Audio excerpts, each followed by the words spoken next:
वळूयात पुढील बातमीकडे।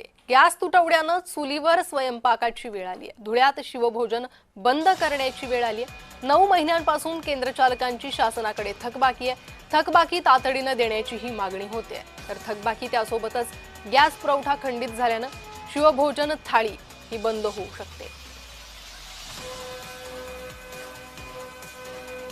महाराष्ट्र शासनाने गरिबांना एक टाइम जेवण मिळावे म्हणून 10 रुपयात शिवभोजन थाळी चालू केली आहे। परंतु आता शिवभोजन चालकांवरच उपासमारीची वेळ आली आहे।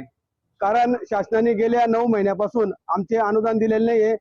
तसेच युद्धजन्य परिस्थितीमुळे सिलेंडर उपलब्ध होत नसल्यामुळे आमचा सर्व स्वयंपाक जो आहे शिवभोजनाचा चुलीवर करण्यात येत आहे। तरी शासनास आमची विनंती आहे की आम्हाला सिलेंडर उपलब्ध करून द्यावे आणि आमचे अनुदान लवकरात लवकर द्यावे, जेणेकरून आम्ही गरिबांना जेवण उपलब्ध करू।